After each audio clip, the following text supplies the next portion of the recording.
gentlemen, boys and girls, children of all ages, it's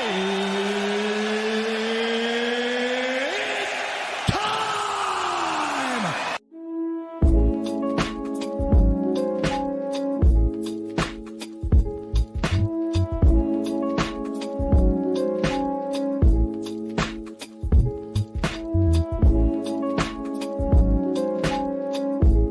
Hello, welcome back to My 2 Cents Podcast. This is episode 98, which is entitled Trauma. I'm your host, G2, but before I get into these topics, let me just read you off the National Food Days of the week. Today, being October 30th, it is Candy Corn Day. Tomorrow, October 31st, Halloween. It is Candy Apple Day, as well as Caramel Apple Day. Then we move on to the 1st of November. It is Vinegar Day and Pate Day. November 2nd, Deviled Egg Day. November 3rd, Bison Day, as well as Sandwich Day. November 4th, we have another Candy Day. And then finally, to wrap it up, November 5th, Donut Day, as well as Chinese Takeout Day. Now, before I get into these topics, I want to talk about somebody that we lost this week, Leslie Jones. Leslie Jones was a comedian who happened to be 67. Leslie Jones, he crashed his BMW into a building Monday in Hollywood, and reports are saying that he suffered a heart attack prior to crashing his BMW into that building, which ultimately led to his death. This comes from TMZ. They say sources close to the late actor told TMZ for the last 3 weeks he was experiencing shortness of breath. We're told Leslie was scheduled to see a cardiologist within the next week to check out his heart and see if there was any underlying health issues. So that's the report on Leslie Jones. Again, I am disheartened to hear about another person passing away. It seems that every week I almost come in here on this pod and just say somebody has passed away or bring up and mention it. But it's life. People pass away every single week. But it's just weird to hear about so many people constantly passing daily and weekly. It's just overwhelming when you keep on reading up on it and hearing about it. It's just real overwhelming. I want to say my thoughts and prayers to the actor's friends and families, because 67 isn't too old to technically pass away yet. He didn't hit the marker of 80s, 90s, where everybody's like, okay, you can leave now. But he was 67. They reported that he had heart issues. So again, everybody, let this be a message to you. Please get yourself checked out. Go to the hospitals, go to your doctors to see that you're good, get a checkup, and just make sure that you're fine, because anything can happen to you. And if you are experiencing any type of medical condition, if you're experiencing any type of shortness of breath, or you're experiencing anything that could ultimately cause your demise, please get yourself checked out. Please have somebody drive you, call up a friend, call up somebody else, or call up your children if they're old enough. Just call someone to have you drive to your doctor or any type of medical building, because again, you don't know when anything can happen to you. We're all just living on this earth literally for this finite amount of time. We think we live on this earth for a long period of time, but no, we're only on here for a little time. When you think about it, the times are going incredibly fast. Day by day, the hours are increasingly rapidly going faster and faster. That's the weird part when you grow up. When you're a kid, it feels like the days are just going slow because you're in school, you're in a place that you don't want to be, and it feels like, God, you just can't wait to leave this freaking place. But when you get older, it just seems that you are constantly just building off of, okay, you're here, you're at a job, and then your hours just rapidly go over fast and fast and fast, and then 1 minute you're awake, 1 minute you're at your job, 1 minute you're back home, you go to bed, and now you're back in that shuffle all over again. So anyway, please get yourself checked out. Please go to any doctor to get yourself together if you have any problems, and just get a checkup. That's all I'm asking. But again, rest in peace to Leslie Jones, and I hope that his family and friends are able to get some type of peace soon. Now off to the next topic. I want to talk about something from CBS News that I personally found interesting. It's basically talking about the Ukraine war, but it's coming from a person that actually fought in the Ukraine war. It was an American fighter. I'll give it to you like this. This comes from CBS News. American fighter in Ukraine describes the pure evil of Russia's war. An American who volunteered to fight against Russia in Ukraine described the carnage he saw on the front lines, saying the battle for Ukraine is against pure evil. Now, I'm about to play you the audio clip from the soldier, and this comes from the CBS News YouTube video. You could hear shooting, but then you could also hear grunts and people like fighting to the death with their bare hands. The carnage you're describing sounds like something out of World War II. Yeah. This is nothing like any conflict in the past 70 to 80 years. On the front line in southern Ukraine, he says he repeatedly witnessed Russian forces using white phosphorus munitions. It comes down extremely slow, but there's nothing you can do, and everything it touches just incinerates. Including this incident. About 20 or 30 guys burning alive, and several gunshots, because there was nothing else they do. So a lot of guys have suicide pistols, and you'd hear them scream, and then they would say goodbye and then blow their own heads off. Oh, must have been horrific. It's war. At least that's what I tell myself. Now, as you heard from the man who's named Elvis, because that was his call signal while he was over there in the Ukraine, you heard how, like, the desperate, the traumatic sounding in his voice when he was detailing that event of white phosphorate coming down and just basically killing 20 to 30 people. And you heard him say that they had suicide pistols. So that tell you how bad this white phosphorate is. For people that didn't know, and like myself, I did not know until I looked at the article of it. White phosphorate is a wax-like chemical substance that ignites instantly when it comes into contact with oxygen. Its primary function in weaponry is to burn brightly. It is used by militaries around the world, including the U.S., often to illuminate targets as part of tracer munitions at night. But it can be extremely dangerous when used as a weapon, causing deep burns even through bone. There are certain weapons that I've seen used on the battlefield in Ukraine that, okay, it's war, I get it. But there's certain weapons that are used that if the rest of the world could see what they cause, what that looks like when someone dies because of that, there will be a lot bigger outcry, Elvis said. The fighter said he's traumatized by his experience on the battlefield and that he's worried one of his fellow fighters might commit suicide because of what they went through together. See, right there. Right there alone shows you the traumatic experiences that any type of soldier, any type of person that goes into war, that's actually inside of a war, has to deal with. Now, I wish that Russia and Ukraine could figure this stuff out. I wish Russia would get out of Ukraine's land. I've been saying this almost for a better part of a year now. Well, since this thing's been started and since I got knowledge of this thing, it's ridiculous how Russia is over there just trying to take land. Dude, it's not yours, bro. You got to get over that. And for you to send people over there that don't even want to get over there, you got soldiers that don't want to be soldiers. There was literally a whole thing of like people in Russia trying to leave out of Russia because they didn't want to get enlisted and be sent off into the war by the Russian government. That's how bad they didn't want this. So if your own people's trying to avoid this and try to get out of this, that tells you how bad they don't want to be in it. And you're sending them off. You're grabbing them up before they can leave and say, yup, you're going into the war. You're going to do this for your country.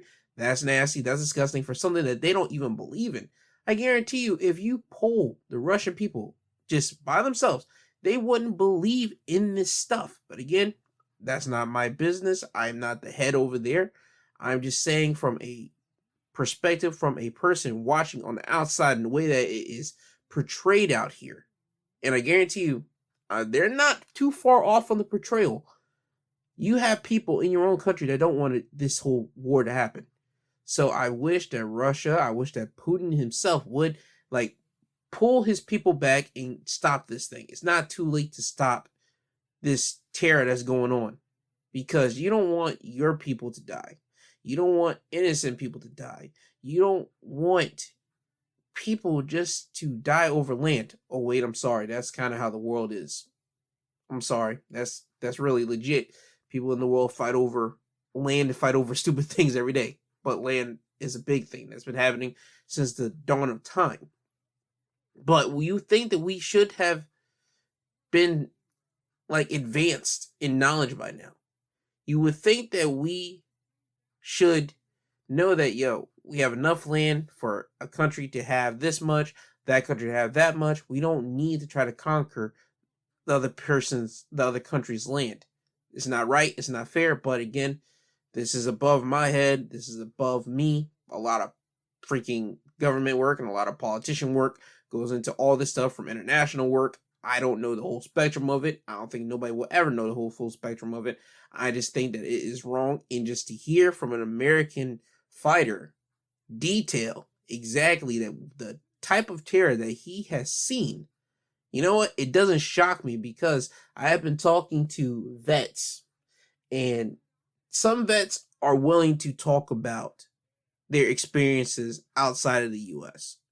and talk about the type of horror that they have seen, from people getting their face blown off to them getting blood splatter on their own uniform after seeing somebody get their head blown off, or seeing a body part get like just demolished in the most mangled way that they've seen. I mean, some of these vets have seen some real traumatic things, and you wonder why they're not able to function when they come back into the American soil. They're coming back into their lifestyle. You think that they should just be able just to get themselves together. No. As you just heard from this exact man, this man is going to need a lot of therapy. This man is going to need a lot of people trying to talk him down off the ledge. I guarantee you this man might be suicidal at one point. He might even think about ending it himself. Don't do that. Please don't. Get this man some help. I hope CBS got him in contact with a therapist, got him in contact with other type of like help, because if you're getting an interview from a vet like this and you are a big corporation like CBS, ABC, Fox, whatever corporation that is big bucks, you should be able to get these people therapy, especially since they're giving you insight the way that this man was able to give insight to CBS. This guy should get therapy. So if he doesn't get it, CBS, please get Elvis some therapy. If he is getting therapy, just help him advance in his way of getting back to civilian mindset thinking. Any type of help that he needs, please give it to him, because again, he did give you insight on what it is like over there in the Ukraine war. But for the people that don't know, please speak to any veteran.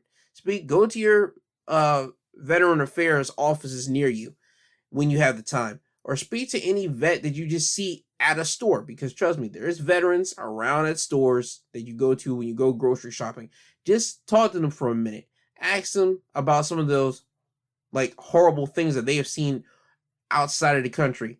Just ask them. I guarantee you they'll be able to give you certain things that you couldn't even envision yourself seeing, because when you think about it, what human would think they're going to see somebody get their head blown off? One person thinks they're going to see somebody have some type of chemical go onto their body and it starts literally burning them to the point it starts tearing their skin and just starts showing almost bone and all this type of crap. That is real life situation.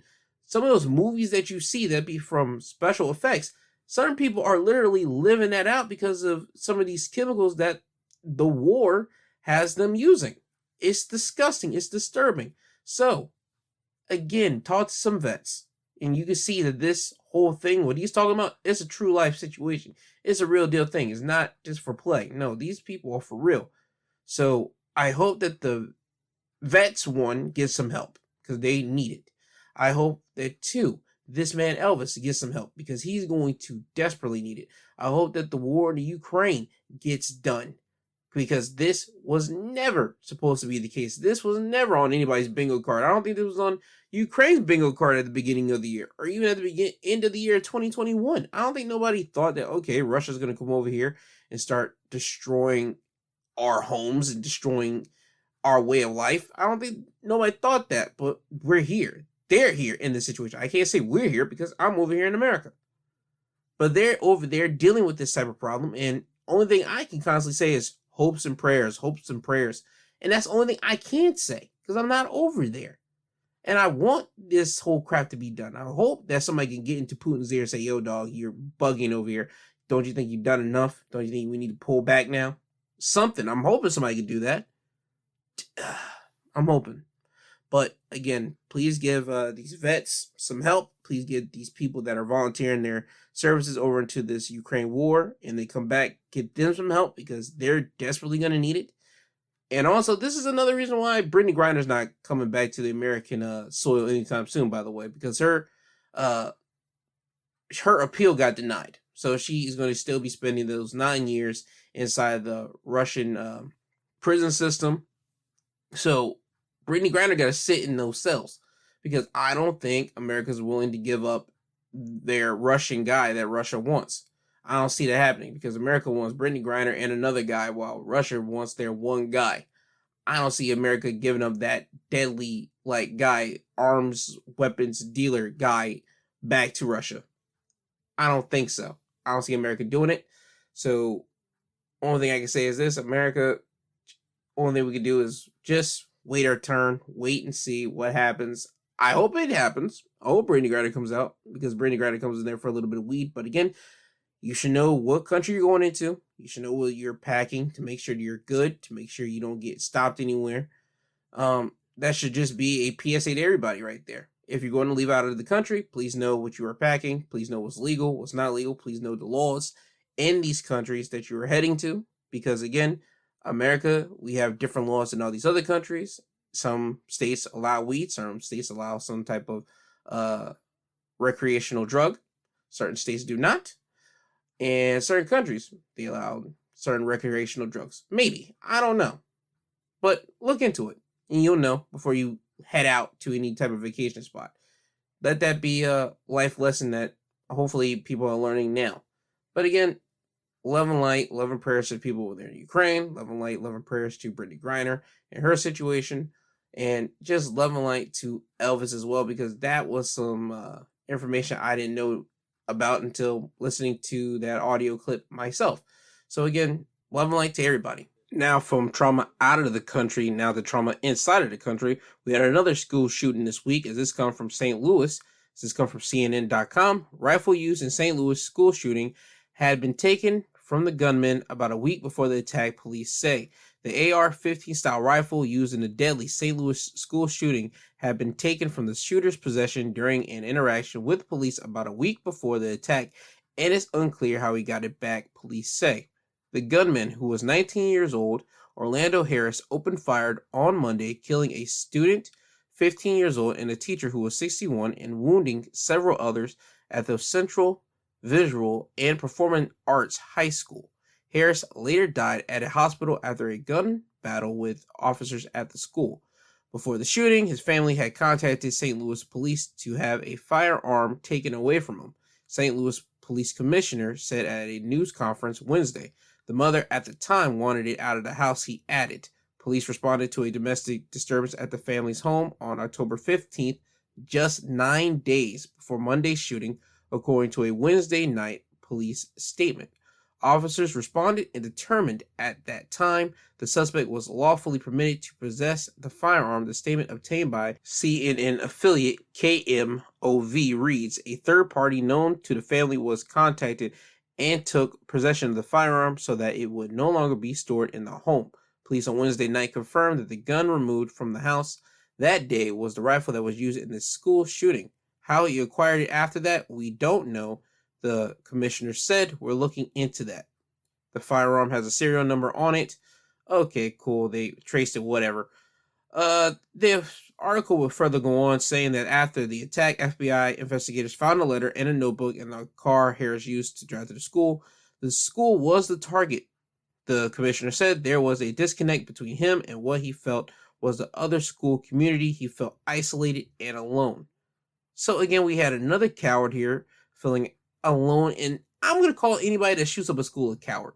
Just going to make that perfectly clear. There's no way you're going to get away from this. If you're thinking about shooting up a school, you're a damn coward. You don't need to do that. First of all, seek some help. Let me just start right there before I get into the real extreme part of this. Get some help. Go to find a therapist. Go to find some friends to talk to. Go to find an adult to talk to. Go to find somebody before you think about even shooting up a school that has other people in it. Because when you do that, you're destined to die. I'm just making that perfectly clear. You're destined to die. And if your whole idea is literally to die, and this is me saying this after you have already exacerbated all your options from talking to people to all these other things, getting help and everything else, and you feel that you still need to shoot up a school. And I rarely ever think anybody has the need really to shoot up a school. Kill yourself.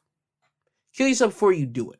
I don't want nobody to do that. I mean this from the bottom of my heart. But I'd rather have you kill yourself than you going up to a school and shooting up other individuals. I know that might not be the right thing to say, because people might say, oh my God, you're not supposed to say that. But to damn be that.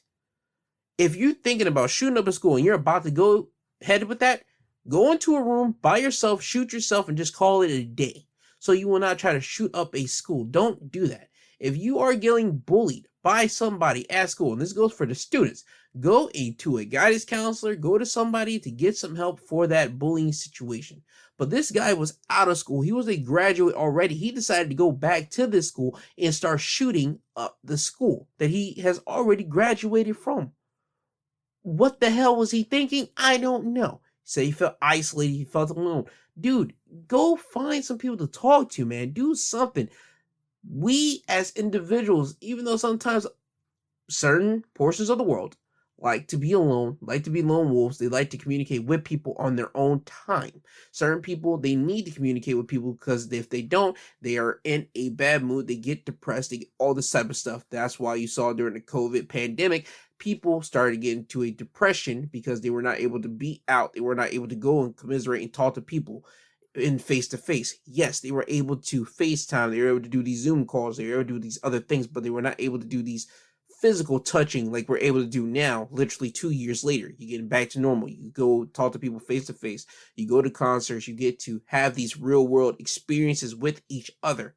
But in COVID, you couldn't. So for somebody now to say that they feel isolated and alone, you can try to bond with somebody easily now because everybody felt isolated and alone in 2020. I would think it'd be more easier now because everybody at least has this thing that, we're back outside now. We're all able to do what we got to do. We should be able to at least get to a better spot than what we were 2 years ago. I know for me, 2 years ago, I wasn't talking to people like that. Still to this day, I'm not talking to a lot of people like that, but I have opened up my bubble of communication to people at least a little bit more because, again, I'm not afraid to be alone. As long as I have my family, I'm good. But with me now in this space of podcasting, I have to now open up my circle, open up my communications, and talk to these different individuals to see, okay, here's what I can learn from somebody. Here's what I can learn from them, or they can learn from me, or I can literally genuinely have a connection with a person. That's me. And that's how I feel about this. Again, I'm a loner. I like to be alone if it's not with family, but now I have opened myself up for this guy to say that he felt isolated and alone. There's no way. There's no way. You might not have put in time to talk to somebody. That's all this is. You got to find people. Yes, you might get shut down at one person that might not want to talk to you. Okay, go to another person. I guarantee you survey 100 people. Somebody is willing to talk to you. You'll at least get one out of 100 that's going to be willing to talk to you. You just got to have that motivation to continue to go on and go forward. Keep going. Not, I feel isolated and alone. This right here shouldn't have happened. This school shooting should not have happened. I don't like it. This is disgusting to me. It's completely disgusting. I don't like this whole thing at all, dude. This is nasty. This is completely nasty. Now, I'm not sure if there's gun shooting in bullet holes or bullet casings in the walls or anything. I'm not sure. I would think it is because they said the man came in with a large amount of ammunition, some of it strapped to his chest. And they said the school shooting left the building riddled with bullets and turned an ordinary Monday at the school into one where frightened students and teachers locked their doors, huddled in corners, and jumped out windows to save their lives as the sound of gunshots echoed throughout their hallways. Now you got to get these kids and these teachers some therapy. You got to get them into some type of system that they can talk to a trained professional to get over their trauma. this is something that I don't understand. I don't get it. I don't get how we have become so much better with technology. We have furthered better human life, literally, with all these technological advances, from these laptops to the iPads to the PS4s, PS5s, Xbox Ones, the Xbox Series S, the Nintendo Switch, or all these other modern day things that people might say, Joe, those are expensive gifts. Certain people might not have all these things. Okay, let's go with this. You have the internet, you have a public library, they have computers. You can go on these things and you can go there every single day and get on those laptops or these computers. And guess what? You can try to build a connection with either the librarians there or build up a connection with people on these social media sites. All these things happen. So I just don't get how somebody feels isolated, alone, or they feel like they just got to do these type of things. I don't get it. Somebody, please, somebody message me, say something, how people can feel okay with this. I don't think anybody does feel okay. But for the people that feel like, okay, I'm going to shoot up a school because of feeling isolated and alone, no. I'm going to make this clear again. If you shoot up a school, you're a coward. I want you to go and seek help first, whether it's from friends, whether it's from family, whether it's from just strange individuals that you try to find somebody to at least communicate with and tell your feelings, or write in a notebook, but expose that notebook to somebody else so they can see what you are thinking about if you don't know how to communicate with them. Do that first.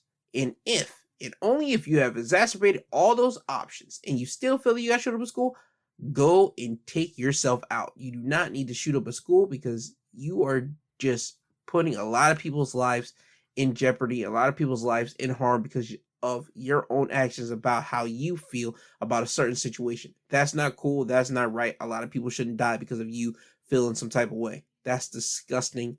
That's nasty. And again, please get these kids and get these teachers some therapy and some help as well, because school shootings have become a complete muck. I'm not sure how many school shootings have happened this year. What, 10, 12, probably more. That I know Uvalde, I know this one, I probably said some other ones during the past episodes, but Uvalde is a big one that just pops out to me.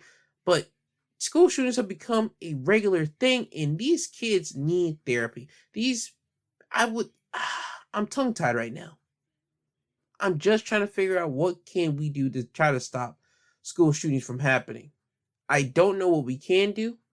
I just know that there needs to be like some type of PSA or something for people that are feeling a type of way about school shooting. There needs to be some type of like literal investigation looking into these themes of why people are doing these school shootings. What do all of these past school shooters have in common? What is it? To figure out some type of thing. I'm not in the time space to do that. I might be later down the line, but right now I hope that some doctor or some type of scientist that is going to really like do a deep dive into it will do and figure out what the common theme is. And hopefully with that, we'll at least figure out, okay, who are the next likely school shooters and actually nail it right instead of just assuming it's somebody.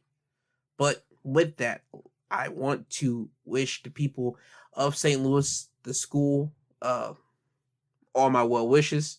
To the families that lost loved ones during this school shooting, well wishes as well. This is travesty. And also to the shooter's family. You got to give them well wishes too, because by God, I know they didn't mean for this crap. I know no family ever means for one of their people to go over there and start shooting up people. And now they're going to be looked at, vilified for somebody in their family doing this type of stupid, disgusting villainry. Like, come on, dog. Imagine somebody in your family doing something that you didn't even agree with. And now everybody's going to look at you and like, how could you allow that to happen? None of these people allowed it to happen. They tried to call police to get the gun out, and the gun did get out, but somehow he was able to get it back. I don't understand how. Hopefully, the police are able to look into it, figure out how he did get it, and something could be done. I don't know what, but just something. But Again, to the families and friends and people that lost loved ones in the school shooting and people that are injured because of the school shooting, I want to give you guys my well wishes. You are in my prayers. Now, off to the next topic, as this comes from Reuters, as it reads, Michigan teen pleads guilty in school shooting that killed 4 students. As it would read, a Michigan teenager on Monday pleaded guilty to murder and terrorism charges in a mass shooting last year at a high school outside Detroit that killed 4 of his classmates and wounded more than half a dozen other people. Ethan Crumbley, 16, is accused of opening fire at Oxford High School on November 30th with a semi-automatic handgun that his father purchased for him as a Christmas gift days before the massacre. The case appears to be the first in the U.S. in which the parents of a teenager school shooting have been charged with crimes attributed to their child. Ethan Crumbley's guilty plea is one small step forward on a long path towards obtaining full justice for our clients. We will continue to fight until the truth is revealed about what went wrong leading up to the tragedy. Vin Johnson, a lawyer representing several families of the victims, said in a statement.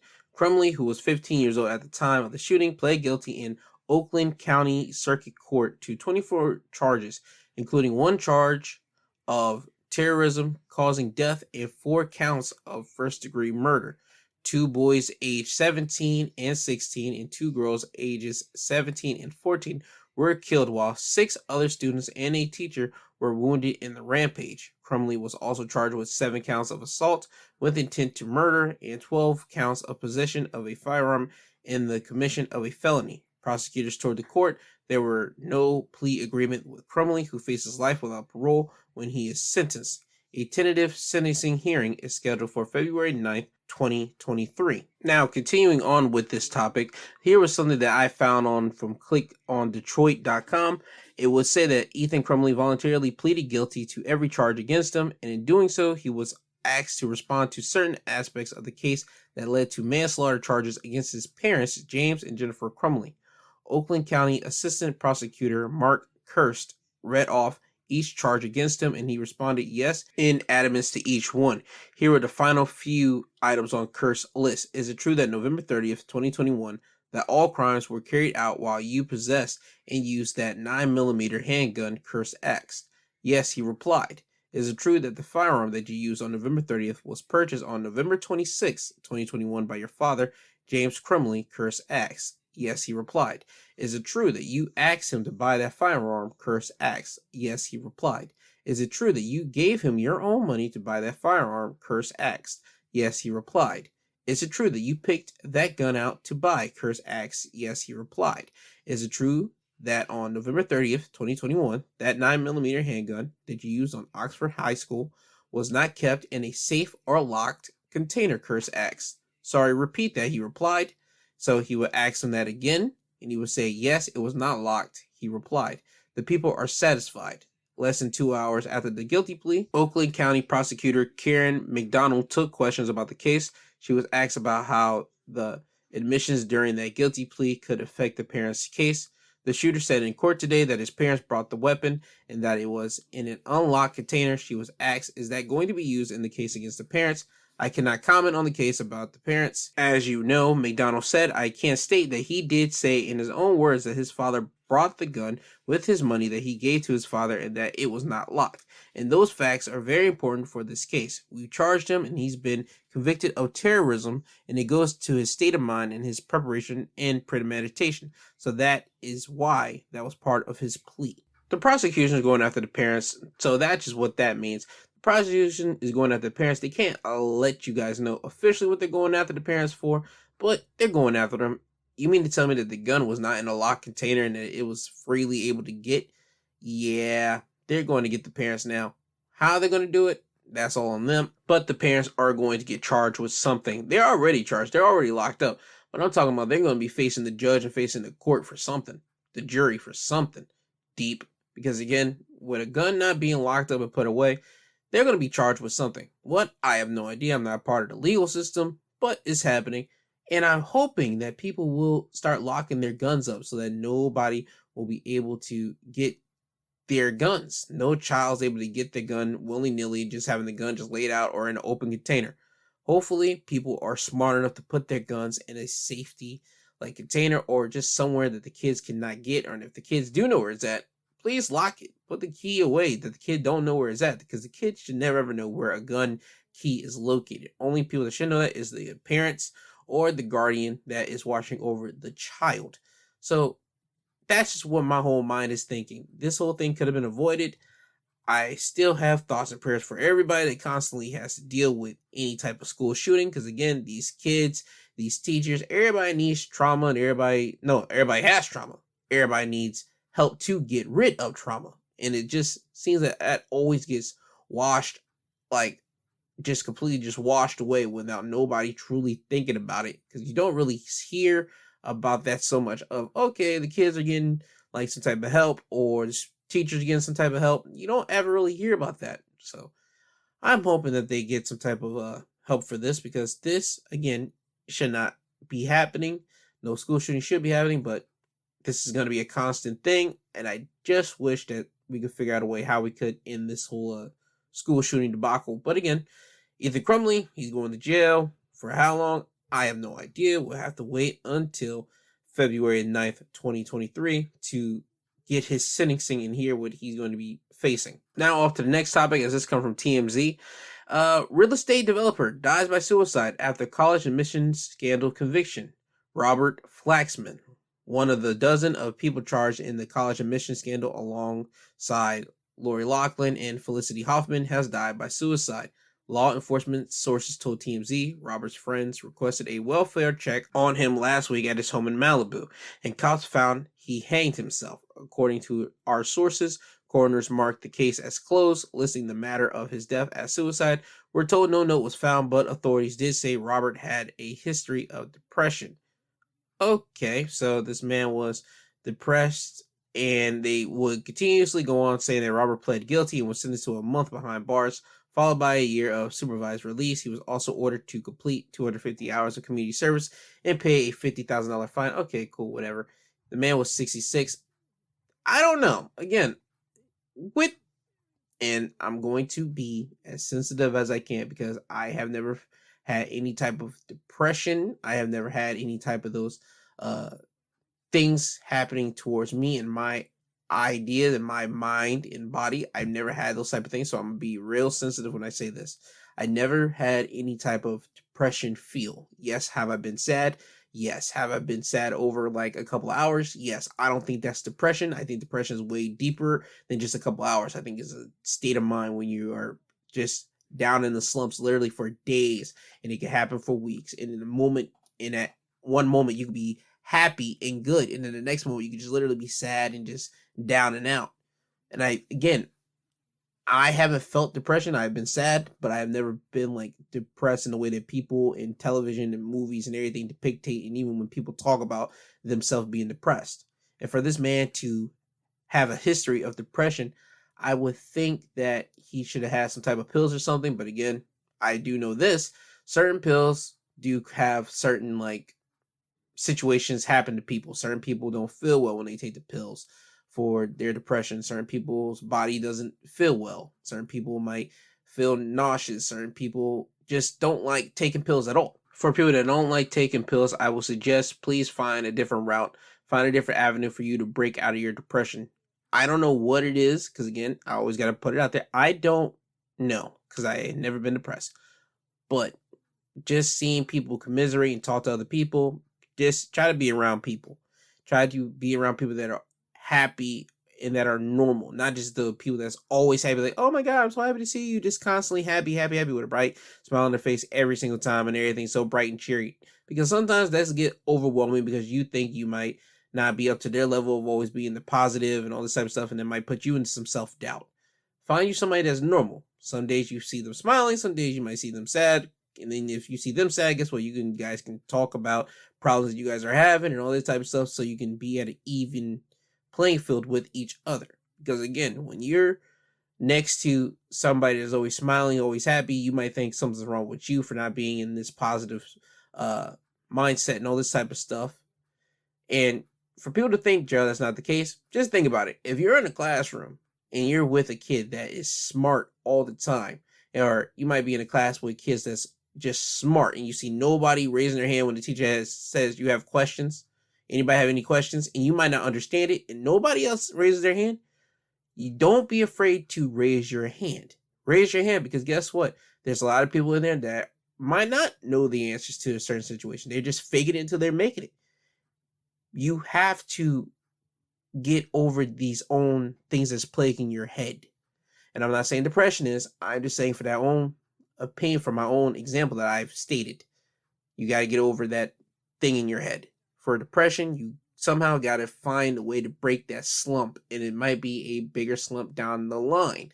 I'm just saying, please find a way to break the slump so that you can get over whatever you have floating, running through your head. That's all I'm saying. I'm not trying to say anything bad. I'm just trying to please just throw out a couple ideas. So again, if you're in a nice area, go out for a walk. If you're around the beach, go out to the beach and just watch the ocean, put your feet into the sand, all this type of stuff. Do something that can make you happy in that moment so that you can get out of that depression funk. That's all I'm saying. And also, rest in peace to Robert Flackman. Now, on to somebody who needs to have the internet taken away from them, and literally just their phone or whatever device it is. Alec Baldwin. Alec Baldwin this week on Instagram, he posted up a photo of Helena Hutchinson, the woman that was killed on the Rust movie set. And he put 1 year ago today. No more, none less. He just put 1 year ago today, ... And I did not know this was a real thing until I was scouring social media, and I was on somebody's Instagram stories, and they had it up there, and I was like, oh, okay. And then I was like, all right, cool, that's weird. And then people were flaming Alec Baldwin this week because of that, and I didn't think about it, and I said, okay, yeah, that's pretty weird. So I just let it go until I started thinking, okay, let me go back to see if Baldwin still got it up there, because this seems like a real insensitive thing, because, my guy, you accidentally killed his wife, and everybody knows it's an accident, but for you to put 1 year later, not 1 year later, but 1 year ago, and have his wife up there on a photo, okay, you might have did that at a sparing moment, just to think you're doing nice. You think you're doing nice, and then you just leave it up there. You might just, okay. And then somebody flames you, somebody might have to pull you off to say, hey, yo, take that down because you're getting flamed, or, hey, yo, what the hell are you doing? Take that down. No, at the time of this recording, right now, as I'm saying this man, Alec Baldwin, still has that Instagram photo up right now, and I am still perplexed at this. Hollywood is a nasty, nasty game. I don't get it. There's an investigation still going on. You guys already settled a civil suit with the family, well, with the husband. The husband's going to have some type of role on the Rust movie set, and you guys are still allowed to shoot this movie Rust. I still don't understand how that movie is allowed to even be run. People are allowed to even go back to this movie set and say, okay, we're allowed to film again. This movie should be canned in trash. People might say, no, you got to finish the movie out in honor of her. No, for me, I'm thinking, no, somebody died on this movie scene. Somebody died on this movie set. This thing is a situation, and there's still investigations going on till this day. Nobody has been arrested for the death of this woman. Certain people are calling for Alec Baldwin. I don't know.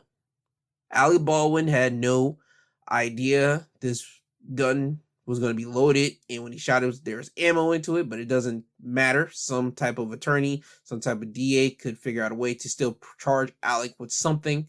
I don't know. So let me just make that perfectly clear.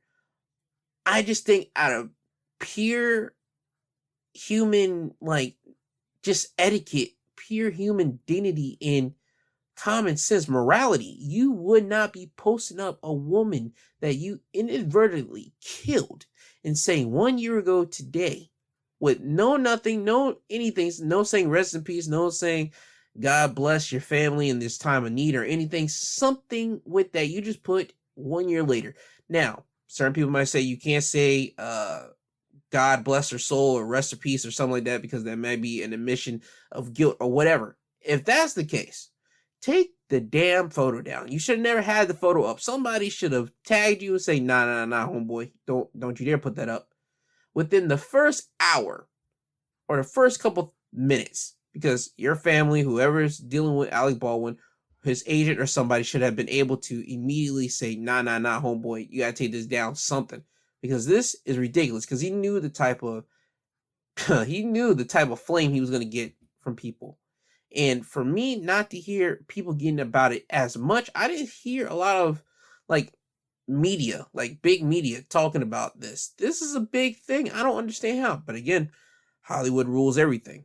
They decide what gets on big television. They decide what gets talked about to the masses. And it's all up to certain individuals on the internet, as in Twitter, Instagram, or whatever, to decide, is this thing really going to be spreading the way that it can be spread and really get Alec Baldwin the ass chewing and ass cutting that he needs to get for this. This is a situation now. Did Alec Baldwin talk to the husband of Helena about the photo? I don't know. I'm just saying, for common decency, for just the look and the appeal for everybody, you shouldn't be posting nothing about her. That is one thing you should never do. You should just have that conversation with her husband. Say, hey, yo, I'm sorry about what happened, and blah, blah, blah. That's it. You don't need to try to put that out there. Favorite in the human eye is good whenever you have like a rest in peace or condolences or something like that for something that you did, and that gonna happen like literally like a year and a couple months after the fact, and you're actually able to explain why you didn't do it earlier and all this type of stuff. But for you to have a photo, just a plain photo with no explanation behind it, just 1 year ago today, no, that's not going to cut it, bud. That's not going to cut it. You're going to get people asking you, why didn't you put R.I.P? Why didn't you put condolences? Blah, blah, blah. If you can't do none of that, don't post it. That's all I'm saying for Baldwin. Somebody should have yanked him and say, nah, homie, don't post that.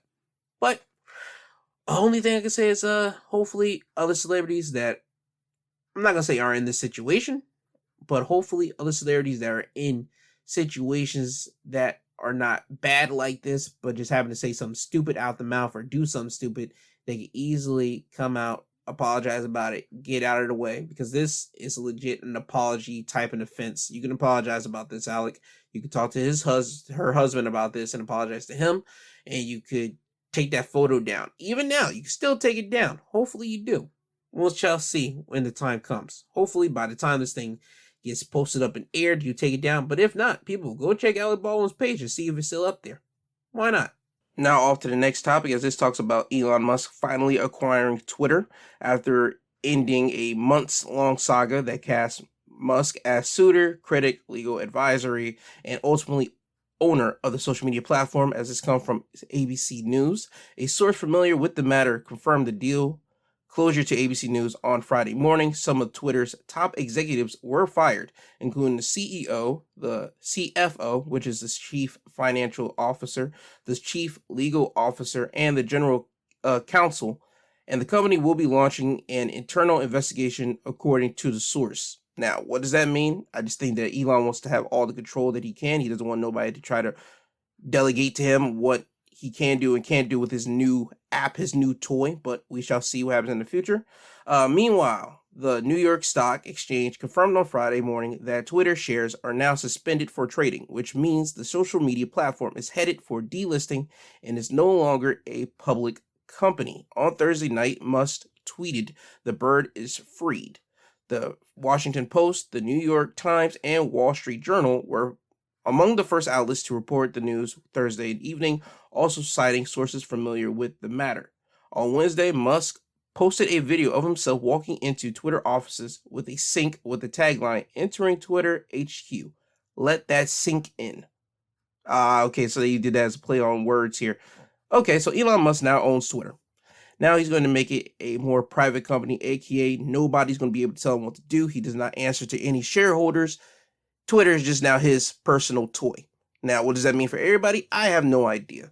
I don't know what that means. Again, I go on Twitter a lot. That's my bread and butter for a lot of things. I get a lot of funny content out of that. I get a lot of informational content out of that because Twitter is literally a one-stop shop post situation. People can quickly post up their status of business. They can quickly post up news about a gun shooting or about somebody having a robbery happening at a location. I mean, Twitter is literally CNN, but on like your phone.